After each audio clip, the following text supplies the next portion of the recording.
94.3 माई FM पर जीना इसी का नाम है में आप हैं माही के साथ। अगर बचपन में सुनी कहानियाँ याद करने को जाऊं तो ऑलमोस्ट सारी सुनी हुई कहानियाँ कुछ ऐसे ही शुरू होती थी। एक था गरीब ब्राह्मण, एक था राजा पर आज जो कहानी मैं आपको सुनाऊंगी उसमें एक था चोर। वैसे तो चोरों की भी कैटेगरी होती है, चोर, ठग, लुटेरे आदि इत्यादि, और हर एक की अपनी एक कला होती है। कोई नकली पुलिस वाला बनके गहने चुरा लेता है, कोई ट्रेन के डिब्बे में कुछ खिलाकर सामान चोरी कर लेता है, या फिर कोई साइबर क्राइम करके आपके अकाउंट से लाखों रुपए ले लेता है। पर अपने मदन जी वो तो बेचारे मामूली चोर हैं, जूते चुराते हैं और जगह भी फिक्स है, हाँ, मंदिर के बाहर।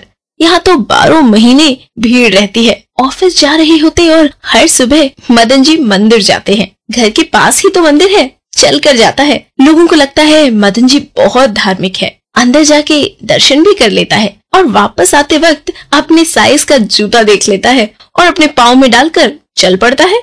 ज्यादातर तो आदमियों के जूते ही चुराता है। वैसे तो हर चोर का चोर बनने के पीछे कोई न कोई कारण जरूर होता है, पर मदन जी का तो पूरा किस्सा है।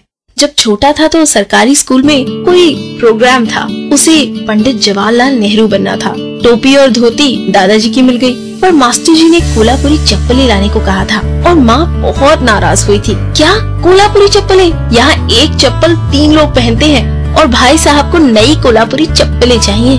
बेचारा रुआंसा हो गया था मदन जी। माँ ने डांटा इसलिए नहीं, पर मास्टर जी उसे प्रोग्राम से निकाल देंगे इस डर से। सबको पूछ लिया पर किसी के पास नहीं थी कोल्हापुरी चप्पलें, पर मदन जी ने रास्ता निकाल ही लिया कोल्हापुरी चप्पलें पाने का। क्या था वो रास्ता, जानिए इस गाने के बाद। 94.3 माई एफएम पर मैं हूँ माही। मदन जी को कोल्हापुरी चप्पलें चाहिए थी प्रोग्राम में पार्टिसिपेट करने के लिए, और उनके दोस्त शंकर ने ऐसे ही मजाक में कह दिया, जाओ मंदिर के बाहर से उठा लाओ। बस फिर क्या था, याद रह गया था मदन जी को ये मजाक। बहुत सोचा, माँ को पता चलेगा तो कितना दुख होगा उन्हें, और बापू कितना डांटेंगे, सब सोच लिया। पर फिर प्रोग्राम में वो खड़ा है और सब तालियां बजा रहे हैं। इस कल्पना ने बाकी सब विचारों को पीछे धकेल दिया। 2-3 दिन मंदिर जाके सिर्फ देखता रहा। फिर क्या था, मौका मिल गया। उसकी उम्र का एक लड़का अपने पिताजी के साथ कार में से उतरकर वहां आ रहा था।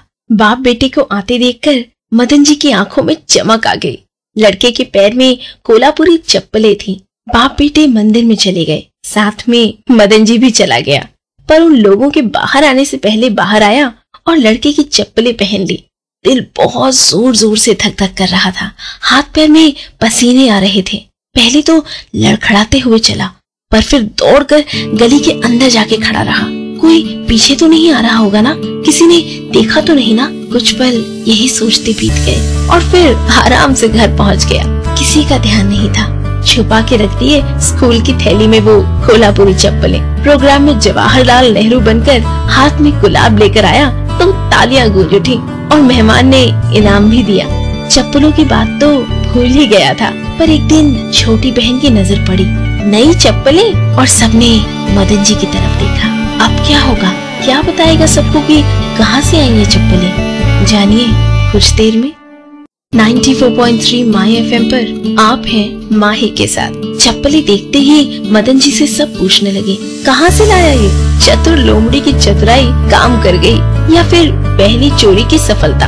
आसानी से झूठ बोल दिया मदन जी ने। मास्टर जी ने खुश होके इनाम में दिए हैं। बस माँ के चेहरे पर खुशी छा गई। नजदीक बुलाया और बालों में हाथ फेरा।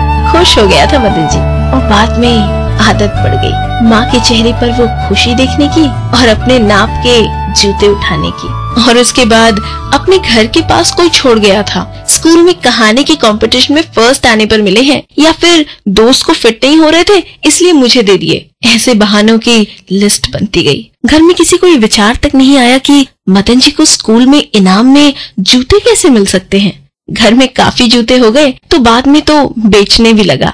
इतना बड़ा तो था नहीं कि जूते की मूल कीमत जाने, बस जरूरत के मुताबिक बेच देता था। 2.5 किलो आलू के पैसे में, 1 शर्ट के पैसे में, 2 किताबों के पैसे में, या फिर 1 लीटर तेल के पैसे में। जरूरत और आदत एक दूसरे से एकदम रास आ गए थे।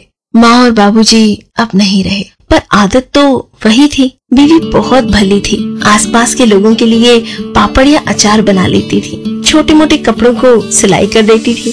बेटा छोटा था और स्कूल में पढ़ता था। जैसे जैसे जरूरतें बढ़ती गईं, चोरी की फ्रीक्वेंसी भी बढ़ती गई। ऐसा नहीं था कि कुछ और नहीं करता था। मंदिर से थोड़ी ही दूर पान की छोटी सी दुकान थी, पर उससे क्या मिलता था पता नहीं। लोगों की भक्ति बढ़ रही थी या श्रद्धा, पर आज भी काफी लोग मंदिर आते थे। आज भी मदन जी मौका ही ढूंढ रहा था। तो आज कौन से जूते उठाने की फिराक में था मदन जी, जानिए कुछ देर में। 94.3 माय एफएम पर आप हैं माही के साथ।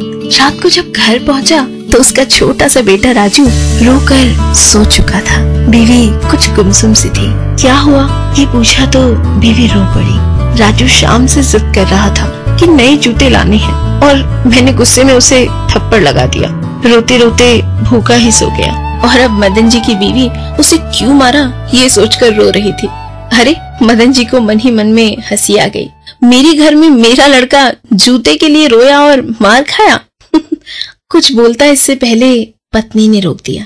रहने दो जी, अब कुछ सोचना नहीं। थोड़े पैसे आने पर आपके लिए शर्ट लेनी है। ये देखो तो कई जगह से फटी है और उसके पास चप्पल तो है।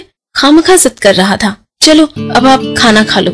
उसने प्यार से मदन जी की ओर देखा। एक पल के लिए मदन जी का मन हुआ कि पत्नी को बता दे कि जूते के लिए पैसे की जरूरत नहीं पड़ेगी, पर चुप रहा। खाना खा लिया और सो गया। 2-3 दिन उसका ध्यान राजू की उम्र के लड़कों पर रहा। 2 दिन बाद जब मंदिर से बाहर निकला, उसकी नजर पड़ी छोटे चमकीले सैंडल पर। राजू के नाप के ही हैं। बस उसने उठा लिए और चला गया सीधे घर। यही सोचता रहा पूरे रास्ते की जब राजू को देगा उसका मुंह कैसे खिल उठेगा। लेकिन क्या वाकई में राजू का मुंह खिल उठा, पता चलेगा इस गाने के बाद। 94.3 माय एफएम पर आप हैं माही के साथ। मदन जी जब घर पहुंचा तो घर पे कोई नहीं था। थोड़ी देर बाद बीवी आ गई। उसके पीछे निराश राजू था। बीवी का मुंह भी फूला हुआ था। क्या हुआ होगा? तभी बीवी के मुंह से सुना, अरे जहन्नुम में जाए। कुछ ख्याल नहीं आया उसे। छोटे से बच्चे, क्या उसके घर में छोटे बच्चे नहीं होंगे? अरे पर हुआ क्या? मदन जी ने पूछा तो बीवी बोली, अरे आज गीता बहन ने पुराना हिसाब किया। वो गीता बहन जो बेटी के पास विदेश गई थी? हाँ वही। 6 महीने बाद वापस आई। आते ही उन्होंने मुझे अचार के 250 रुपए दिए। मैंने सोचा राजू के लिए सैंडल ले लूं और आपके लिए शर्ट। बाजार में वो हरी की दुकान है ना, वहाँ से सब खरीद कर घर आ ही रही थी कि मैं और राजू मंदिर में दर्शन करने के लिए रुक गए। जब बाहर आए तो देखा राजू के सैंडल नहीं थे। बेचारा रोने लगा। 5 मिनट भी नहीं पहने होंगे वो सैंडल। मैंने तो मंदिर वालों से भी कहा आप ध्यान रखा करो, तो उन्होंने कहा आजकल बहुत चोरी होती है। मैंने सोचा अगर आप दुकान पर होते तो आपको साथ लेकर जाती और उनसे लड़ाई करती, पर आप तो थे ही नहीं। कहाँ चले गए थे आप? क्या मदन जी बता पाएंगे कि वो कहाँ चले गए थे? पता चलेगा इस गाने के बाद। 94.3 माय एफएम पर आप हैं माही के साथ। मदन जी के दिल को बहुत चोट पहुंची। शायद वो राजू के सैंडल ही उठा लाए थे और ऐसा ही था। सैंडल देखकर राजू तो उछल पड़ा और बीवी की आंखों में थोड़ी सी शंका दिखाई दी। उसने पूछा आपको कहाँ से मिले? मदन जी ने बात बदल दी। मिले कहाँ से? अरे मैंने भी हरी से ही लिए। मुझे नहीं पता था कि तुमने भी खरीदे हैं, वरना मैं लाता ही नहीं। बात अधूरी ही रही और बीवी मान भी गई। राजू उस रात अपने सैंडल हाथ में पकड़कर सोया और मदन जी को उस दिन पहली बार अपनी आदत पर बुरा लगा। जैसे कोई चिंगारी भड़की, और चिंगारी जब सही समय और सही जगह पर भड़कती है तो उसे आग का रूप लेते देर नहीं लगती। दूसरे दिन मदन जी मंदिर गया। तब वहाँ मंदिर के लोग बैठे थे। एक सेठ जैसे आदमी ने मदन जी की ओर इशारा किया। मदन जी का तो दिल धड़कने लगा। आज तो जरूर पकड़ा जाएगा। अरे नाम क्या है तुम्हारा? मदन। हाँ मदन, मैं तुम्हारा ही इंतजार कर रहा था। अचानक से दिल की धड़कनें और तेज हो गईं। देखो भाई, आजकल मंदिर में बहुत चोरी होती है। अगर तुम्हें ऐतराज न हो तो तुम इसका ख्याल रखोगे? हम हर महीने के तुम्हें रुपए देंगे। और देखो भाई, हमें तो कोई विश्वास का आदमी चाहिए। तुम तो यहाँ बरसों से आते हो, इतने धार्मिक हो, और तुम्हारी छोटी सी दुकान भी है, सब पहचानते हैं तुम्हें यहाँ। मदन जी को तो विश्वास ही नहीं हुआ कि सिर्फ मंदिर आने से ये लोग उसे अच्छा समझते हैं। तो अगर सच में उसने भक्ति से भगवान की आराधना की होती तो आज कहाँ से कहाँ पहुँच गया होता। मदन जी के मन में अच्छे विचारों का कब्जा हो चुका था। आग बराबर लग चुकी थी। अब तो उसे चोरी छोड़नी ही थी। तभी तो सही मायने में कहानी की शुरुआत होगी। एक था चोर।